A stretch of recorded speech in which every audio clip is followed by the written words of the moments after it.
शांति। आज 16 सितंबर 2021 है और आज के बाबा के साकार रूप से चले हुए मधुर महावाक्यों को स्पष्ट करेंगी आदरणीय आशा दीदी। ओम शांति दीदी। ओम शांति।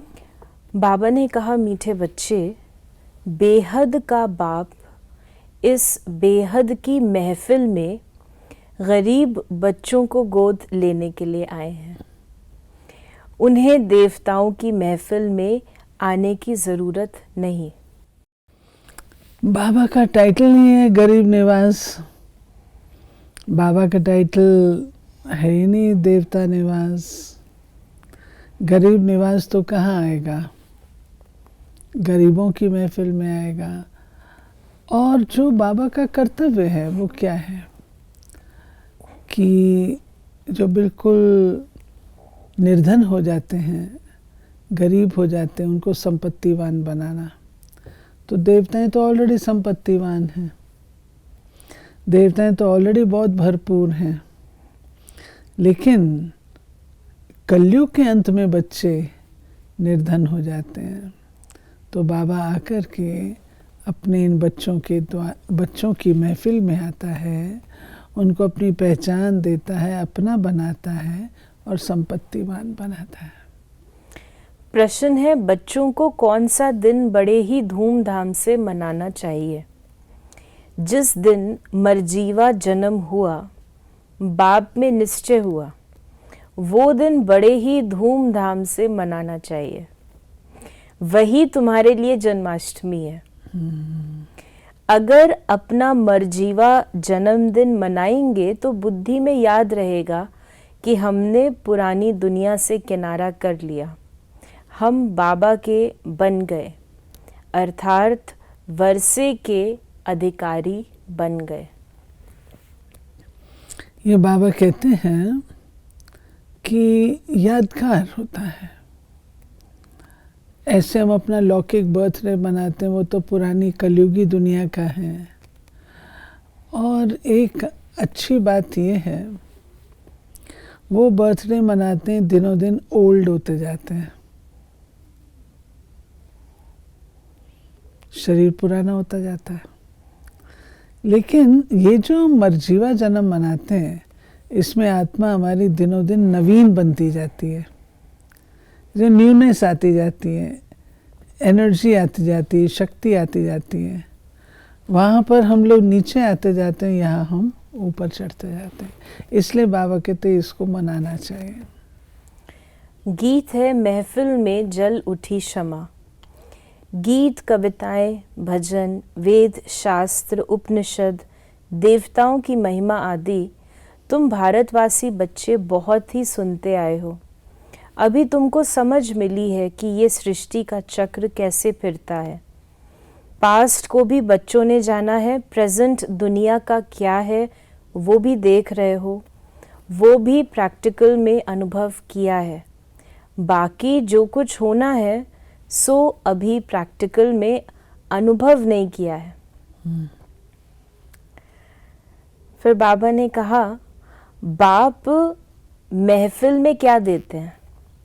मनुष्य महफिल में एक दो को क्या देते हैं? रात दिन का फर्क है।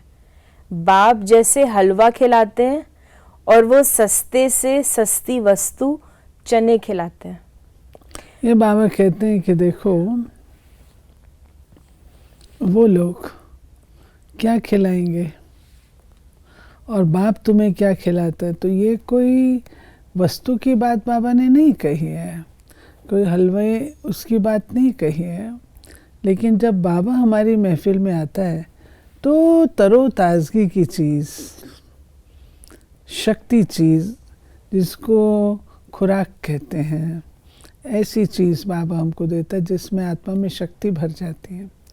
और वो लोग जो देते हैं वो चने भुगड़े जैसी, यानी कोई मीनिंगलेस बातें और व्यर्थ बातें, पाई पैसे की बातें, इन्हीं की लेन देन करते हैं। तो बाबा ने कहा, हलवा और चना दोनों में कितना फ़र्क है। एक दो को चने खिलाते रहते हैं, तो बाबा ने कहा कोई कमाता नहीं है तो कहा जाता है ये तो चने चबा रहा है। अभी तुम बच्चे जानते हो, बेहद का बाप हमको स्वर्ग की राजाई का वरदान दे रहे हैं। शिव बाबा इस महफिल में आते हैं ना, शिव जयंती भी तो मनाते हैं ना, परंतु वो आकर क्या आकर करते हैं ये किसको भी पता नहीं। वो बाप है, बाप जरूर कुछ सिखलाते हैं, कुछ खिलाते हैं, देते हैं। बाबा कहते हैं कि जब मैं आता हूँ तो मैं आकर के तुम बच्चों को जो तुम्हारे फायदे की बातें हैं वो बताता हूँ। तो हमारा फायदा किस में है? बाबा उस बात की भी हमको समझ देते हैं।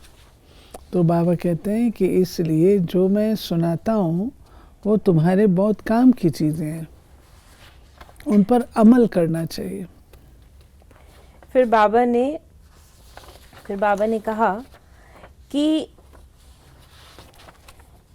यहाँ कहते हैं कि बाबा आप हमको याद नहीं पड़ते हो। ऐसे अज्ञान काल में तो कभी नहीं कहेंगे, याद न पड़ने का सवाल भी नहीं उठता। तुम बाप को याद करते हो, बाप तो सबको याद करते ही हैं। सब हमारे बच्चे काम चिता पर जलकर भस्म हो गए हैं।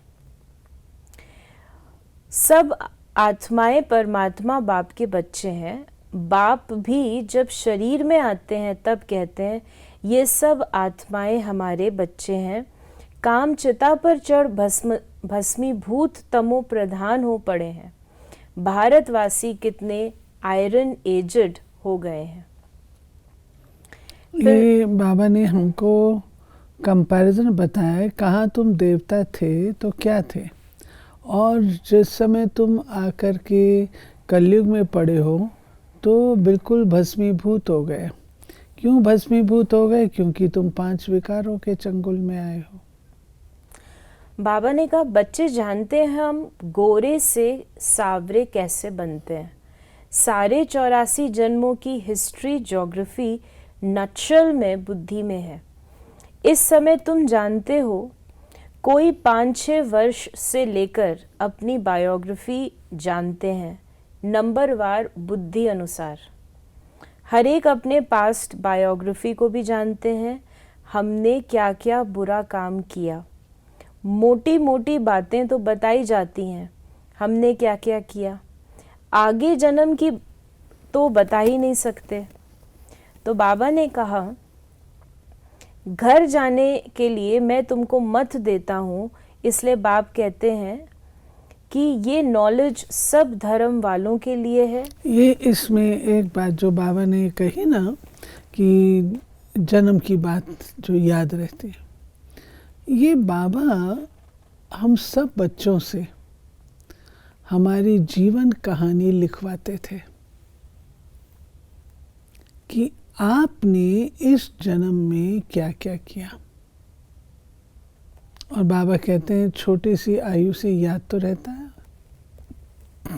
परंतु जो मोटी मोटी बातें हैं वो इस जन्म की क्यों बाबा लिखवाता है? ताकि बच्चों का बोझ हल्का हो जाए।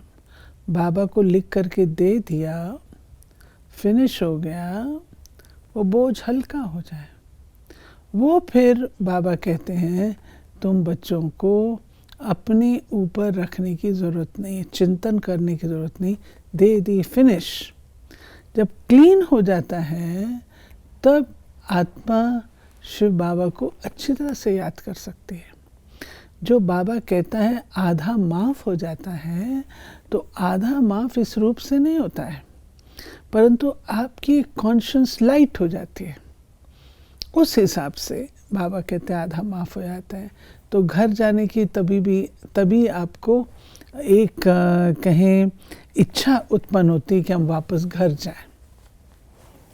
बाबा ने कहा अगर मुक्ति धाम घर जाने चाहते हो तो बाप ही ले जा सकते हैं, सिवाय बाप के और कोई भी अपने घर जा नहीं सकते। कोई के पास ये युक्ति है नहीं जो बाप को याद कर और वहाँ पहुँचे। फिर बाबा ने कहा मुक्ति जीवन मुक्ति का रास्ता तुम बच्चे नंबरवार पुरुषार्थ अनुसार जानते हो। हर एक के समझाने की रफ्तार अपनी अपनी है। तुम भी तो कह सकते हो इस समय पतित दुनिया है, कितना मारा मारी आदि होती है। सतयुग में ये नहीं होगा, अभी कलयुग है, ये तो सब मनुष्य मानेंगे। Satyug, Treta, golden age, silver age और भाषाओं में भी कोई नाम कहते ज़रूर होंगे। इंग्लिश तो सब जानते हैं। फिर बाबा ने कहा कि अभी अखबार में युक्ति युक्त कोई ने डाला नहीं है। बच्चे भी जानते हैं हमको ड्रामा पुरुषार्थ कराता है। हम जो पुरुषार्थ करते हैं वो ड्रामा में नूंद है। पुरुषार्थ करना भी ज़रूर है, ड्रामा पर बैठ नहीं जाना है। ये बाबा समझ देते हैं कि ड्रामा को राइट हैंड से हैंडल करना है। कई बार कहते अच्छा ड्रामा में होगा, ड्रामा में ऐसा ही था, हमारा पुरुषार्थ ही ऐसा है, हमारा पार्ट ही ऐसा है। नहीं, बाबा कहते तुम कल्प कल्प की विजयी आत्मा हो, ये क्यों नहीं याद रहता आपको? बाबा ने कहा कि ये सबके लिए कयामत का समय है। सब सजाएं आदि भोग कर वापस चले जाएंगे। ड्रामा की बनावट ही ऐसी है। सजाएं खानी है ज़रूर। ये तो साक्षात्कार भी होता है। गर्भ जेल में भी साक्षात्कार होता है। तुमने ये काम किए हैं, फिर उनकी सज़ा मिलती है। तब तो कहते हैं कि अब इस जेल से निकालो। यानी हर आत्मा को इस समय भी साक्षात्कार होता है अपने कामों का।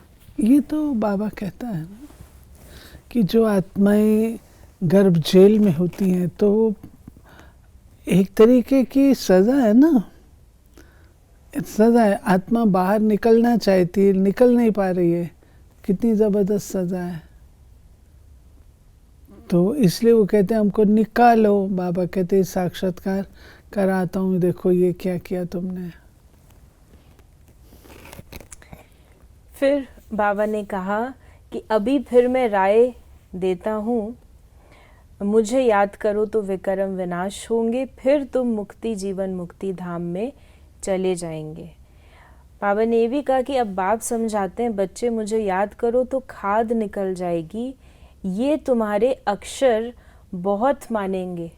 भगवान का नाम तो है, सिर्फ भूल की है जो कृष्ण का नाम डाल दिया है।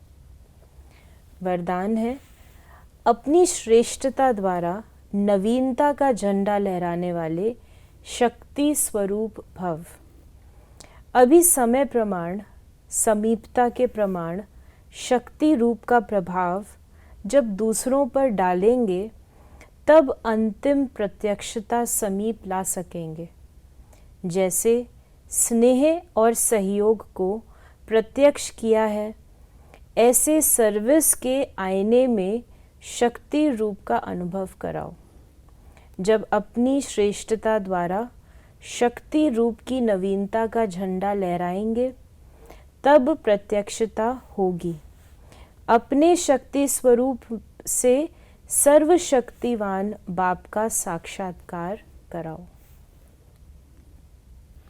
वरदान बाबा देता है, शक्तिशाली बाबा बनाता है, फिर बाबा कहते हैं अपनी शक्ति स्वरूप स्थिति से मेरा साक्षात्कार करो। स्लोगन है, मनसा द्वारा शक्तियों का और कर्म द्वारा गुणों का दान देना ही महादान है। मनसा द्वारा शक्तियों का और कर्म द्वारा गुणों का दान देना ही महादान है।